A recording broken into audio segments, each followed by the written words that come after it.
Chapter 14. The Hound of the Baskervilles. One of Sherlock Holmes' defects, if indeed one may call it a defect, was that he was exceedingly loath to communicate his full plans to any other person until the instant of their fulfillment. Partly it came, no doubt, from his own masterful nature, which loved to dominate and surprise those who were around him, partly also from his professional caution, which urged him never to take any chances. The result, however, was very trying for those who were acting as his agents and assistants. I had often suffered under it, but never more so than during that long drive in the darkness. The great ordeal was in front of us. At last we were about to make our final effort, and yet Holmes had said nothing, and I could only surmise what his course of action would be. My nerves thrilled with anticipation when at last the cold wind upon our faces and the dark, void spaces on either side of the narrow road told me that we were back upon the moor once again. Every stride of the horses and every turn of the wheels was taking us nearer to our supreme adventure. Our conversation was hampered by the presence of the driver of the hired wagonette, so that we were forced to talk of trivial matters when our nerves were tense with emotion and anticipation. It was a relief to me after that unnatural restraint when we at last passed Franklin's house and knew that we were drawing near to the hall and to the scene of action. We did not drive up to the door, but got down near the gate of the avenue. The wagonette was paid off and ordered to return to Coombe Tracy forthwith, while we started to walk to Merripit House. "Are you armed, Lestrade?" The little detective smiled. "As long as I have my trousers, I have a pocket, and as long as I have my pocket, I have something in it." "Good. My friend and I are also ready for emergencies." "I'm mighty close about this affair, Mr. Holmes. What's the game now?" "A waiting game." "My word, it does not seem a very cheerful place," said the detective with a shiver, glancing round him at the gloomy slopes of the hill and at the huge lake of fog which lay over the Grimpen mire. "I see the lights of a house ahead of us." "That is Merripit House at the end of our journey. I must request you to walk on tiptoe, and not to talk above a whisper." We moved cautiously along the track, as if we were bound for the house, but Holmes halted us when we were about 200 yards from it. "This will do," said he. "These rocks upon the right make an admirable screen." "We are to wait here?" "Yes. We shall make our little ambush here. Get into this hollow, Lestrade. You have been inside the house, have you not, Watson? Can you tell the position of the rooms? What are those latticed windows at this end?" "I think they're the kitchen windows." "And the one beyond which shines so brightly?" "That is certainly the dining room." "The blinds are up. You know the lie of the land best. Creep forward quietly and see what they are doing, but for heaven's sake don't let them know that they're watched."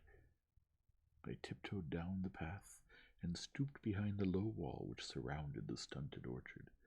Creeping in its shadow, I reached a point whence I could look straight through the uncurtained window. There were only two men in the room, Sir Henry and Stapleton. They sat with their profiles towards me on either side of the round table. Both of them were smoking cigars, and coffee and wine were in front of them. Stapleton was talking with animation, but the baronet looked pale and distraught. Perhaps the thought of that lonely walk across the ill-omened moor was weighing heavily upon his mind. As I watched them, Stapleton rose and left the room, while Sir Henry filled his glass again and leaned back in his chair, puffing at his cigar. I heard the creak of a door and the crisp sound of boots upon gravel. The steps passed along the path on the other side of the wall, under which I crouched. Looking over, I saw the naturalist pause at the door of an outhouse in the corner of the orchard. A key turned in a lock, and as he passed in, there was a curious scuffling noise from within. He was only a minute or so inside, and then I heard the key turn once more, and he passed me and re-entered the house. I saw him rejoin his guest, and I crept quietly back to where my companions were waiting to tell them what I had seen. "You say, Watson, that the lady's not there?" Holmes asked when I had finished my report.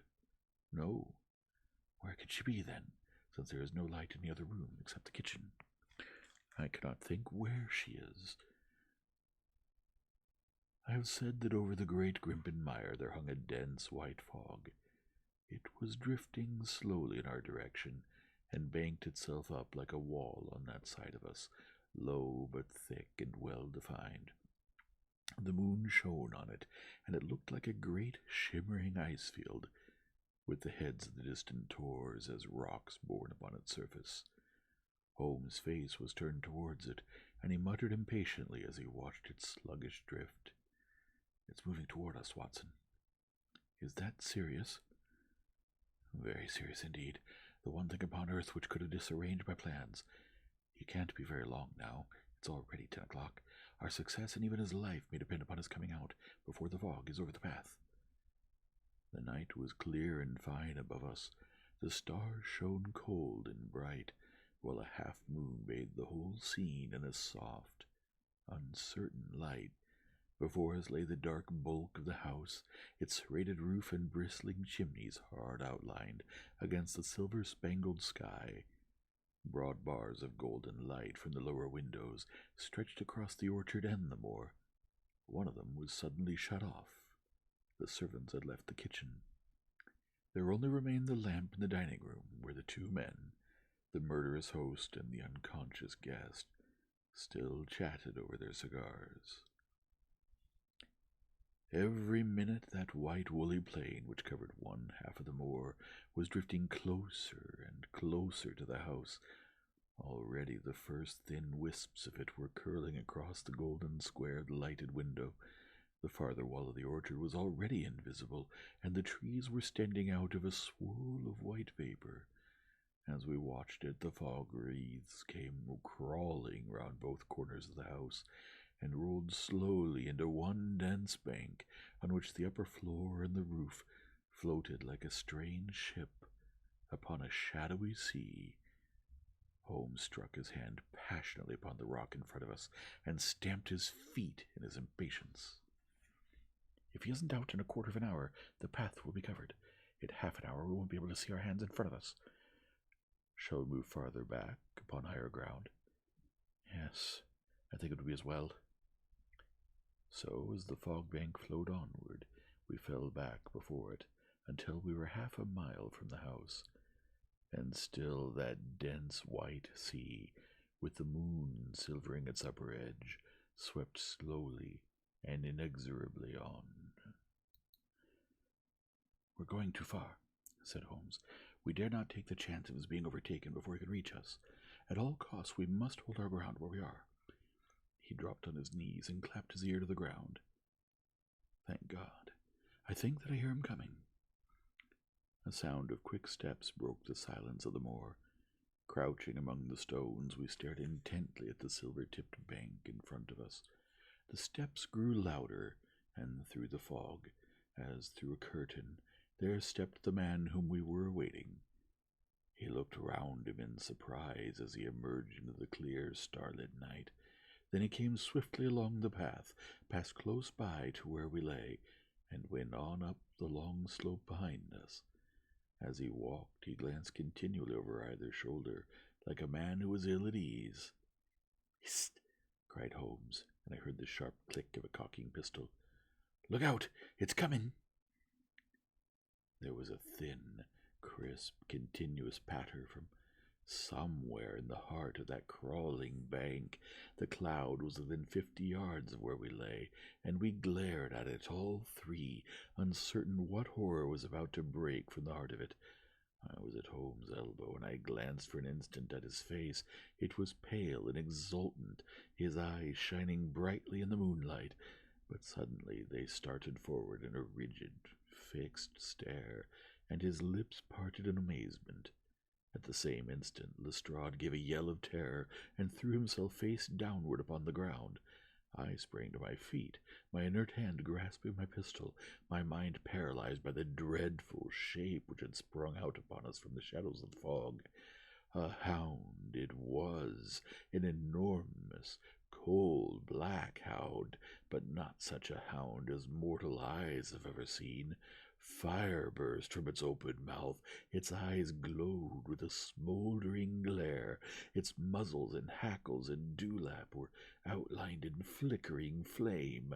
Never in the delirious dream of a disordered brain could anything more savage, more appalling, more hellish be conceived than that dark form and savage face which broke upon us out of the wall of fog. With long bounds the huge black creature was leaping down the track, following hard upon the footsteps of our friend. So paralyzed were we by the apparition that we allowed him to pass before we had recovered our nerve. Then Holmes and I both fired together, and the creature gave a hideous howl, which showed that one at least had hit him. He did not pause, however, but bounded onward. Far away on the path we saw Sir Henry looking back, his face white in the moonlight, his hands raised in horror, glaring helplessly at the frightful thing which was hunting him down. But that cry of pain from the hound had blown all our fears to the winds. If he was vulnerable, he was mortal, and if we could wound him, we could kill him. Never had I seen a man run as fast as Holmes ran that night. I am reckoned fleet of foot, but he outpaced me as much as I outpaced the little professional. In front of us, as we flew up the track, we heard scream after scream from Sir Henry, and the deep roar of the hound. I was in time to see the beast spring upon his victim, hurl him to the ground, and worry at his throat, but the next instant Holmes had emptied 5 barrels of his revolver into the creature's flank. With a last howl of agony and a vicious snap in the air, it rolled upon its back, 4 feet pawing furiously, and then fell limp upon its side. I stooped, panting, and pressed my pistol to the dreadful, shimmering head, but it was useless to press the trigger. The giant hound was dead. Sir Henry lay insensible where he had fallen. We tore away his collar, and Holmes breathed a prayer of gratitude when he saw that there was no sign of a wound, and that the rescue had been in time. Already our friend's eyelids shivered, and he made a feeble effort to move. Lestrade thrust his brandy flask between the baronet's teeth, and 2 frightened eyes were looking up at us. "My God," he whispered, "what was it? What in heaven's name was it?" "It's dead, whatever it is," said Holmes. "We've laid the family ghost once and forever." In mere size and strength, it was a terrible creature which was lying stretched before us. It was not a pure bloodhound, and it was not a pure mastiff, but it appeared to be a combination of the two, gaunt, savage, and as large as a small lioness. Even now, in the stillness of death, the huge jaws seemed to be dripping with a bluish flame, and the small, deep-set, cruel eyes were ringed with fire. I placed my hand upon the glowing muzzle, and as I held them up, my own fingers smoldered and gleamed in the darkness. "Phosphorus," I said. "A cunning preparation of it," said Holmes, sniffing at the dead animal. "There is no smell which might have interfered with his power of scent. We owe you a deep apology, Sir Henry, for having exposed you to this fright. I was prepared for a hound, but not for such a creature as this, and the fog gave us little time to receive him." "You have saved my life, having first endangered it. Are you strong enough to stand? Give me another mouthful of that brandy, and I shall be ready for anything. So, now, if you will help me up, what do you propose to do?" "To leave you here. You are not fit for further adventures tonight. If you will wait, one or other of us will go back with you to the hall." He tried to stagger to his feet, but he was still ghastly pale and trembling in every limb. We helped him to a rock, where he sat shivering with his face buried in his hands. "We must leave you now," said Holmes. "The rest of our work must be done, and every moment is of importance. We have our case, and now we want only our man." "It's 1,000 to 1," against our finding him at the house, he continued as we retraced our steps swiftly down the path. Those shots must have told him the game was up. We were some distance off, and this fog may have deadened them. He followed the hound to call him off.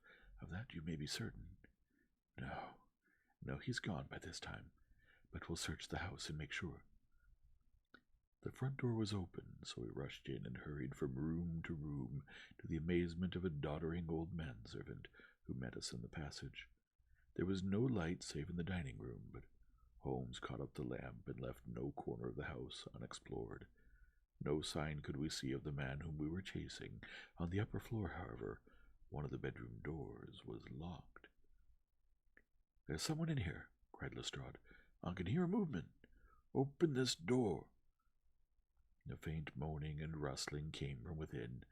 Holmes struck the door just over the lock with the flat of his foot, and it flew open. Pistol in hand, we all three rushed into the room. But there was no sign within it of that desperate and defiant villain whom we expected to see.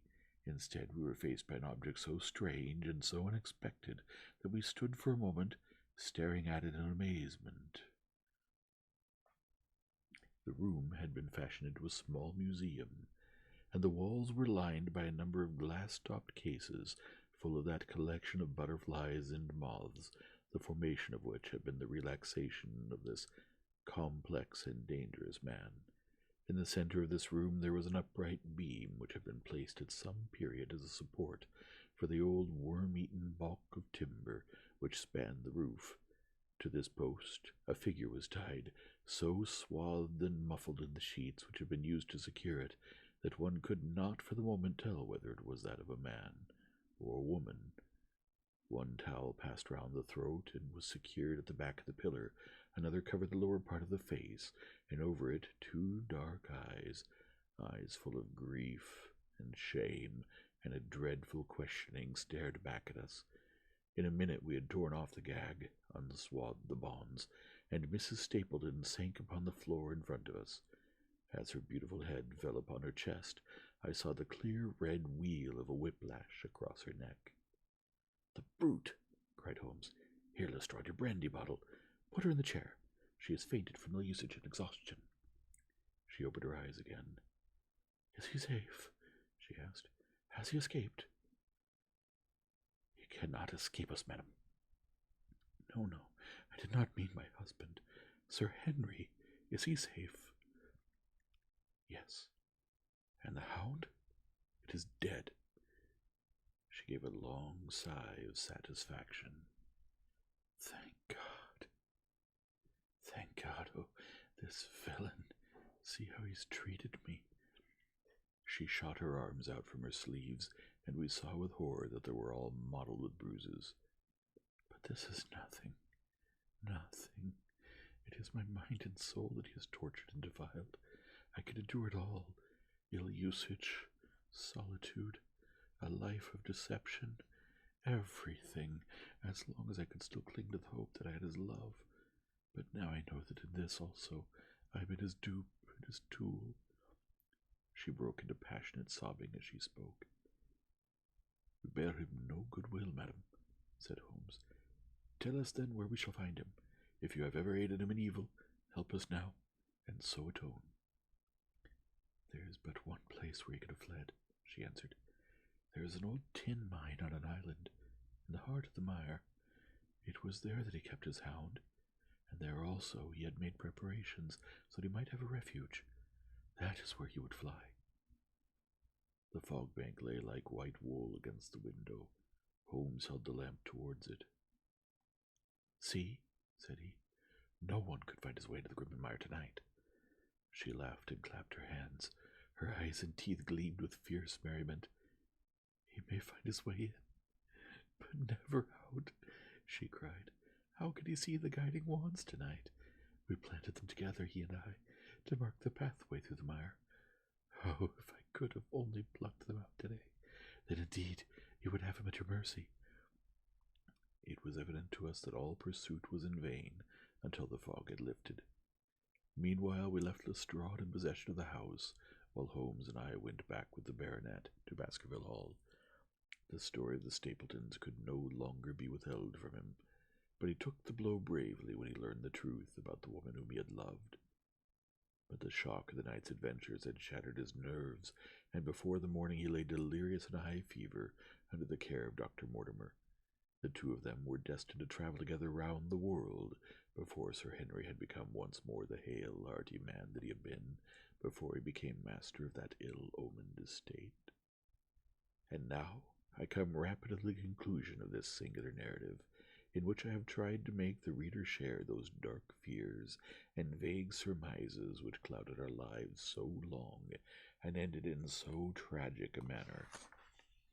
On the morning after the death of the Hound, the fog had lifted, and we were guided by Mrs. Stapleton to the point where they had found a pathway through the bog. It helped us to realize the horror of this woman's life when we saw the eagerness and joy with which she laid us on her husband's track. We left her standing upon the thin peninsula of firm, peaty soil, which tapered out into the widespread bog.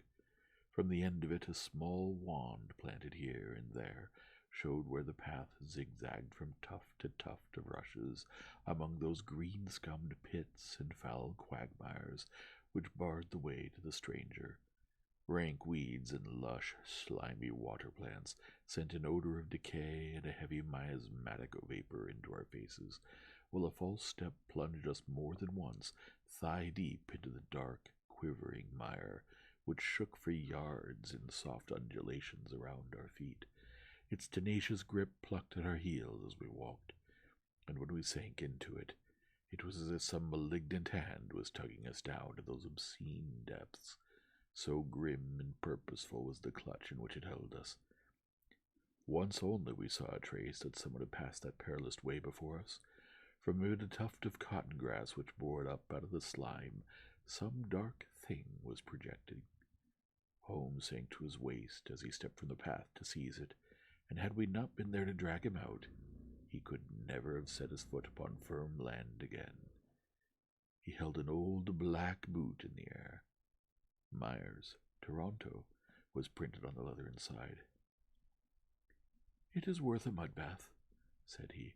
"It is our friend Sir Henry's missing boot." "Thrown there by Stapleton in his flight?" "Exactly. He retained it in his hand after using it to set the Hound upon the track. He fled when he knew the game was up, still clutching it, and he hurled it away at this point of his flight. We know at least that he came so far in safety. But more than that we were never destined to know, though there was much which we might surmise. There was no chance of finding footsteps in the mire, for the rising mud oozed swiftly in upon them. But as we at last reached firmer ground beyond the morass, we all looked eagerly for them. But no slightest sign of them ever met our eyes. If the earth told a true story, then Stapleton never reached that island of refuge towards which he struggled through the fog upon that last night. Somewhere in the heart of the great Grimpen mire, down in the foul slime of the huge morass which had sucked him in, this cold and cruel-hearted man is forever buried. Many traces we found him in the bog-girt island where we had hid his savage ally. A huge driving wheel and a shaft half filled with rubbish showed the position of an abandoned mine. Beside it were the crumbling remains of the cottages of the miners, driven away no doubt by the foul reek of the surrounding swamp. In one of these, a staple and chain with a quantity of gnawed bones showed where the animal had been confined. A skeleton with a tangle of brown hair adhering to it lay among the debris. "A dog," said Holmes. "By Jove, a curly-haired spaniel. Poor Mortimer will never see his pet again. Well, I do not know that this place contains any secret which we have not already fathomed. We could hide his Hound, but he could not hush its voice, and hence came those cries which even in daylight were not pleasant to hear. On an emergency, he could keep the Hound in the outhouse at Merripit, but it was always a risk, and it was only on the supreme day, which he regarded as the end of all his efforts, that he dared to do it. This paste in the tin is no doubt the luminous mixture with which the creature was daubed. It was suggested, of course, by the story of the family hellhound, and by the desire to frighten old Sir Charles to death. No wonder the poor devil of a convict ran and screamed, even though her friend did, and as we ourselves might have done, when we saw such a creature bounding through the darkness of the moor upon his track. It was a cunning device, for apart from the chance of driving a victim to death, what peasant would venture to inquire too closely into such a creature should he get sight of it, as many have done upon the moor? I said it in London, Watson, and I say it again now, that never yet have we helped hunt down a more dangerous man than he who is lying yonder. He swept his long arm towards the huge mottled expanse of green-splotched bog, which stretched away until it merged into the russet slopes of the moor.